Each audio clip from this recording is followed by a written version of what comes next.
ปีจักปีเลยพอนะจักปีเลยพอนะ90 ปีนี่เลย 90ปีนี่ปอโทอีพ่อเก้าอยู่กันจักคนนี่นะห้าคนโอ้ลูกจะ3คนถ้าเวลาฝนตกนี่คือสิอยู่บ่ได้แล้วเนาะอาจจะนอนอยู่ไสถ้าฝนตกนี่นอนอยู่นี่นอนอยู่นี่เนาะผัวเจ้าก็นอนอยู่นี่โอ้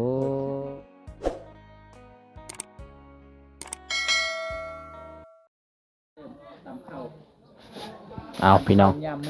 มื้อนี้ก็มาที่บ้านสะดึงบ่ลอยเนาะบ้านสะดึงอันนี้คือสิเป็นข้าวไห้เนาะรถไถบ่น่ะ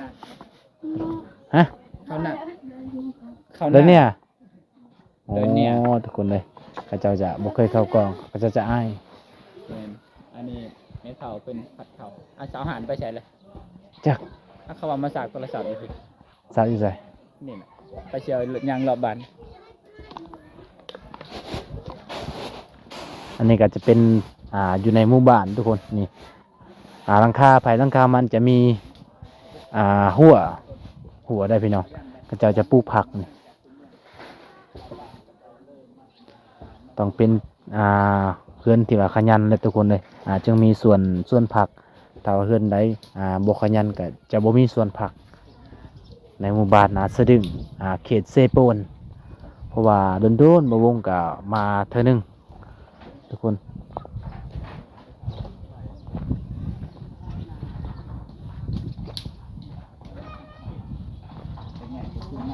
สังเกตระยะเนาะ ยิงไป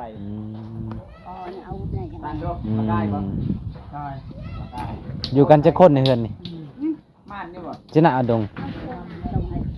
ชังนะอ๋อ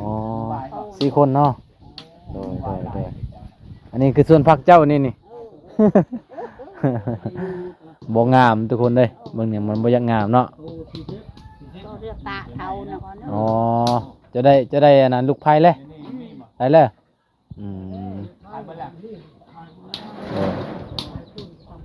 อ๋ออันนี้คือลูกชายโดยปลาทุกคนเลย เห็น นี่ ยังเกาะซานกระบุง เกาะสัน อะเดอร์ อเดอร์เนาะทางนี้เขาโอนอเดอร์นี่ อะเดอร์ บ่งละตาไหนเด้อละตา เป็นอะเดอร์หรือว่า บ่งละตา จักปีเลยพอนะ เอาไปเห็ด จักปีเลยพอนะ ห้วยตำโพงหาปูหาปลา 90 ปีนี่เลย 90ปีนี่ปาโท อีพ่อ90เลย แต่เถอะที่นั่งกินไรมันไปต่อ 90 ตาอาจารย์ยังดีเนาะ โอ้ ปาโทพี่น้องเอ้ย หมดบ้านไม่มีไฟได้ลืนคอยเลย โอ้ บ้านห้อบ้านตะนางบ่มีเลย โอ้ มีแต่น้องคอยหมด โอ้ น้องหลานคอยหมด มีแต่เจ้าเกิดก่อนหมดเนาะ คนเตี้ยคนน้อยนี่คือบ่เท่า แม่นคือบ่เท่า แต่ว่าคนใหญ่เนี่ยเท่าไว้เนาะ คนใหญ่ไว้เท่าคนน้อยบ่เท่า พี่น้องเอ้ยอีพ่อน่ะท่านสงครามเนาะ พ่ออยู่ไปทหารก็ไปเลยเลย โอ้ พอท่านสงครามพู โอ้ผ่านสงครม เป็นทหารเก่าเนาะ จะใครเชื่อ โอ้ ตั้งแต่ข้างตื่นตรงว่าอยู่ ไว้ลำถ้วย อยู่เมืองส้นพุ่น ตอนช่วยเขาเข้าเมื่อเขาไปหมดแล้ว โอ้โดยป้า เข้าอยู่ตรงว่าช่องก็พันเขาพันเขาอยู่กับกระจกเขาอยู่ ที่วงเงื่อนเห็น โดย ของลาบช่องของพันไปตีอยู่ถวายนู่นไอ้น้องสตูป๊อบป้อน โดยเนาะ มาทำได้ตีเลยมันพบแล้ว ครบแล้วโอ้แสดงว่าพอมีคลอง แต่ตีกันอยู่ถวายม้วนแล้วบริยานไม่ใส่ลงตาย บริยานเลยเนาะโอ้สมัยตะกี้ทุกคนเขาเจ้าจะ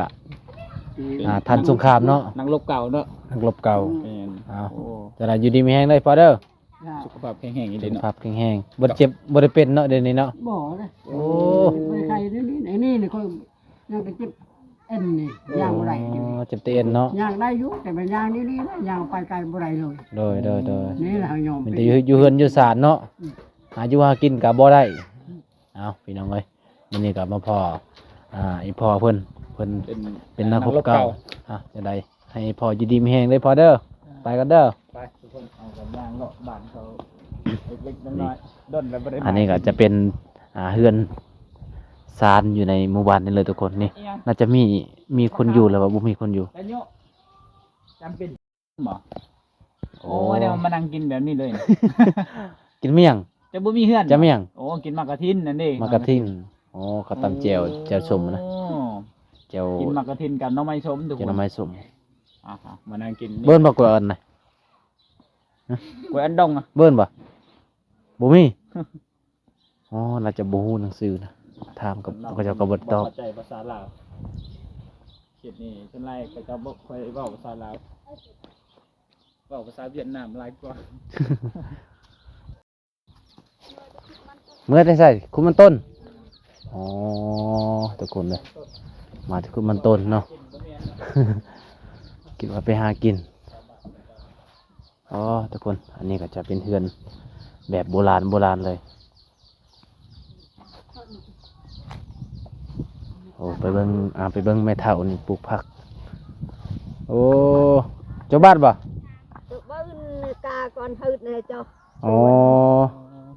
นึกว่าผักกาดบ่แม่นยาสูบ นี่คือ แม่เฒ่า สิเฮ็ด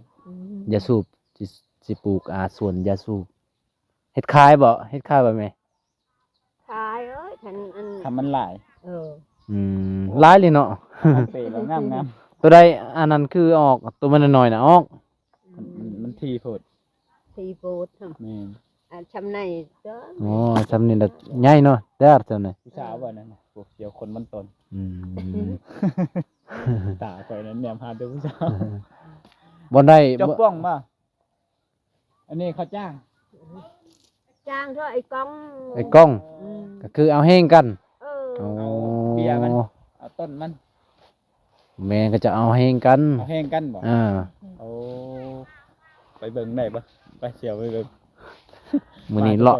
าะไปเลยทุกคน เดี๋ เลย วย สิพาทุกคนไปเบิ่ง อันนี้ก็คือสิแม่นแบบเดินเตะบ้านนี่ เดินบอล เดินบอล ทุกคนนี่ก็จะเป็นเดินบอล โอ้เป็นเดินบอล แต่ว่าเบื้องนั้นบ่มีประตู ออกกำลังกายน้ำแรง อยู่เนี่ยคือสิมีผู้สาวทุกคน มีผู้สาวขุดมันต้นแล้ว เอาแหงกลมันต้นเพื่อ แม่นก็คือเอาแห้งกันได้แถวนอกนี่ก็จะเอาแบบสามัคคีกัน น่าจะเบิดบูบ้า บ่ เพราะว่าหลายอีหลี เพราะกวางนี่เนาะได้จะก็ประมาณอยู่เฮกตาร์เนาะประมาณเฮกตาร์หนึงอะไรอยู่นี่นะ เอ้าไปแล้ว อ๋อไปแล้ว เบิ่งแน่ อ๋ออันนี้เนาะแม่นเขาเจ้าจะจ้างบ่ เอาสามัคคีกัน เอาแหงกันกลมันต้น บ่คือสิแม่นแบบเขาจ้างคือรถมาแก่เด้ อ๋อ บ่รถเขาเจ้าท่ามาเอาอยู่นี่บันสวนเด้อ กันชวนเฮ็ดอันเลอเฮ็ดอันเลอ hết mắm เขาจ้างมันนี่นะเขาจ้างมั้ ao hang เอาแห้ง ờ ao hang một ba เอาให้มันบานเลย ờ อันนี้คือมือเดียวหมด ờ หมดมื้อนี้เลยคนมื้ออันนี้นะ một con đi อ๋อเอาให้กันสามัคคีกันเนาะ เฮ็ดแต่เช้า เฮ็ดแต่เช้าพุ่น กดบ้านเลย ban thôi lúc ở มื้อนสิไปสู้ผู้ใดอีกมื้อน chuôn mu ít ơi leo อ๋อต้องเอาแห้งกันทุกคนส่งแห้งเนาะ mẹ đi ผู้สาวไปแล้วผู้สาว สาว ไป ไป แล้ แล้ว วปุ๊บแล้วโอ้ thao bay mót thôi โลหนึงจักพันเอาไว้ ทุกคนอันนี้คือความสามัคคีครับ โลพันหนึง ชาวบ้านเขา ผู้ใดมาซื้อน่ะเวียดบ่ เฮ็ดงานกันเฮ็ด คน เวีย เรา ก thông cái chứ อ๋อ biết cái chứ เวียกก็ชื่อ คนเราthông thử โดย กล้วยบรู ก็รู้เนาะ กล้วยบรู เอาอยู่ดีมีแห้งเด้อ บันชวน มันโชว์ อ้าวผู้สาวไปเฉยเด้อนั่นน่ะ เฮ้ยเท่าไรผู้สาว ทราบว่าปุ๊บอีกเนาะโอ้ยเนาะจังแม่นกี่คุยคัก โอ้ลูกผมบังมือไป นี่ทุกคนก็คือในหมู่บ้านสามัคคีกัน เวลาเฮ็ดเวียกเฮ็ดงาน ถ้าว่าเวียกตัวใดที่มันเฮ็ดแบบซ่าเสียเวลาเขาเจ้าก็เอาแห้งกันมาช่วยกัน เป็นบ้านที่ว่าสามัคคีอีกอย่างหนึ่งทุกคนนี่น้ำก็คือซีเมนต์นำไปตักมาแต่ห้วยอีกนี่ đang like cái kia chứ bùm ô lên nhận lạc lạ là tự nhiên ngoại đạo nó kinh tế กินน้ำ mình นะ đừng ngoại đạo อันนี้คือน้ำธรรมชาติเนาะ น้ำนี่ไปตักใส่น้ำนี่แม่ใส่เอื้อยเจ้าบ่ น้องสะพันธ์มันนี่นะ แม่นและเสือเครื่องนี่เนาะ thành có bạn đang ฮะ หึ có bạn đang เพราะงานดอง bạn phải chúng bạn đang ไปใส่เสียว ไปหาเปมาดองอ๋อเละดงมาดองล่ะ และดองนะดองอัปเปะ phải chúng bạn đang phải chỉ tao บันดง โอ้บันดง อ๋อ โอ้ยชาวพันธุ์ไปบันดง ไปบันดงเพื่อสิเข้าใจพอแห้งทุกคนเลย เบิ่งอันนั้นก็เป็นแนวพันธุ์สาลีตากไว้ อันน่ะเด็กอันน่ะ ทางนี้บอกเขาจะเอาไปตักน้ำนะ ในชนบท อืม โน นั่นหนูไปจะเด้อ นี่ก็ได้กินได้งานได้ทุกคนเลยได้ซอยเวียกพ่อแม่ได้เห็น ขยัน ทุกค ขยัน ความ เนาะ ขยันแม่นความ ข ข ยั ยั น นและความแข็งแรงเบิ่งสร้างใหญ่กว่าเราอีก สากใหญ่ดีได้ แม่นทุกคน แต่ว่าเราต่ำได้ใช่ไหมมันแตกต่างได้ แม่น จากชนเผ่ามังกรกับชนเผ่าอันนี้ชนเผ่าตรี แม่น การตำเขามันบ่คือกัน แล้วก็ซากบ่คือกัน ตำนี้ก็ได้ใส่ให้งานแล้วเด้อทุกคนเขตนี้ ป่าพี่น้องเอ้ยมาเบิ่งบรรยากาศยามยังแรงนี่สาวน้อยขยันอีหลีนี่เบิ่งนี่โอ้รอดอยบ่ฮะรอเดินน่ะฮะเดินเนี่ยบ่รถไทยอะฮะเดินเนี่ยอ๋อ ทุกคนเลยสาวน้อยตามเขาขยันอีหลีนี่อันนี้จะเป็นเฮือนที่บ่มีคือกันทุกคนเลยในบ้านสะดึงนี่บ่มีคือกันนี่คนไรก็เจ้ามักจะหาเงินกะเอามากระบกนี่แหละเป็นหลักทุกคน ก็คือยามนี้ยามมากระบกเป็น แต่ว่าเจ้าของเฮือนบ่ฮู้ว่าไปใส่พี่น้องนี่หลังคาเฮือนก็อาจจะแคบได้พี่น้องมันแคบได้นี่โอ้บ้านแบบยังเป็นดั้งเดิมเลยพี่น้อง เป็นสารบ้านจอง สบายดีได้ไหม มาดี สบายดีมันยังปะมันยังอยู่หันนั้น อันนี้ อันนี้นี่อยู่นี่นะเข้ามองเก็บเข้าอ๋อ ที่ โดย ไปเอาน้ำยาม ทางนี้ก็คือทางไปตักน้ำ แม่น ยำนังแรงพี่น้องยำนังแรงเขาจะไปทางน้ำนี่นะ ที่ไหนเพิ่น อยู่กันจะคนนี่นะ ทุกคนเลย 5 คนโอ้ sáng ลูกจะ3 คนพวกจะดิ พวกเฮากับเฮาเนี่ยได้5 คน อ๋อ ลูก ลูก 3 คน แล้วก็เจ้าแล้วก็พัวอ๋อ ถ้าบ่ได้ ถ้าเวลาฝนตกนี่คือสิอยู่บ่ได้แล้วเนาะ นี่เฮ้ยอยู่นี่ อาจจะนอนอยู่ไสถ้าฝนตกนี่ นอนอยู่นี่ นอนอยู่นี่เนาะพัวเจ้าก็นอนอยู่นี่ โอ้ อันนี้แม่เจ้าห่านได้อีหยัง บันส่วน เบิ่งแม่ แล้วจูตวก chưa được tuột nó rồi ดีแล้ว ก็คือไปหา ได้บ่เบิ่ง ไปหาซ่อนเนาะ ขออนุญาตได้แม่เด้อโอ้ ได้บ่ ได้อีหยังห้อยบ่ หอย Ôi, หอยกระปูเนาะ ห้อยกระปู อืม ใส่ลูกชายแม่น่ะ chú hơn nè บ่เห็น เว้นเราเอาพัวแล้วบ่ không mà อะเอาพัวแล้ว แม่เจ้าห่าน เออ นี่ก็ชาวบ้านนี่เราไปเอาน้ำขอบใจเด้อแม่เด้อไปเฮากัน ป้าพี่น้องก็น่าสงสารหลายเครื่องเจ้าก็ประมาณซ้ำนี้เนาะ ทำนี่ อืมเวลาเจะไปหาเงินหาค่ำนี่ไปหาจังไดบ่ได้ไปบ่ บ่ พัวเจ้าเด้ซะ เพื่อเฮาบ่ได้ไป บ่ได้ไป มีแต่หาเงินก็เอามากระบกนี่อ๋อ เอามาบอก โดยบ่มีหยังสิให้เด้อ อยู่ดีไม่แห้งเนาะ เอาทุกคนเลยอันนี้ก็เป็นเฮือนที่เพราะว่าอยู่ในหมู่บ้านนี่ก็มีแต่หลังคานี่แหละทุกคนอากาศ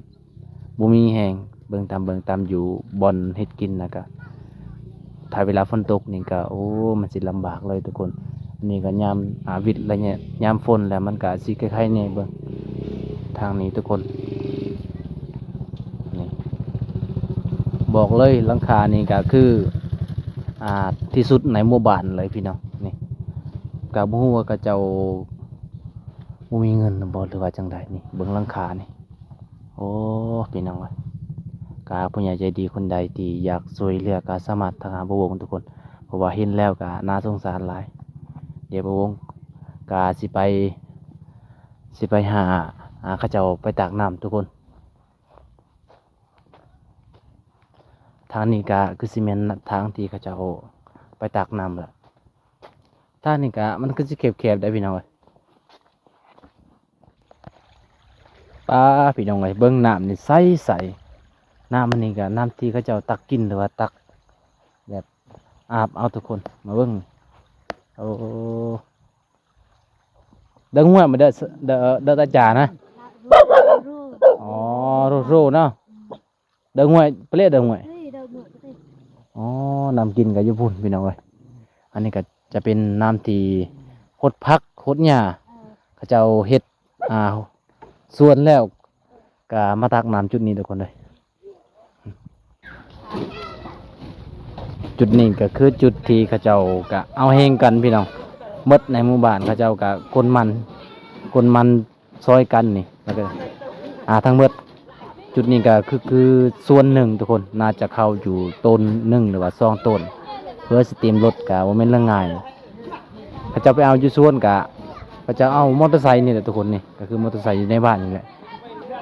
จะได้กะสิได้ไปหาสาวห้านก่อนทุกคน เพราะว่าไปหากินนี่กะบ่เห็นบ่วงไปหากับทีมงานบ่ใส่บ่เห็น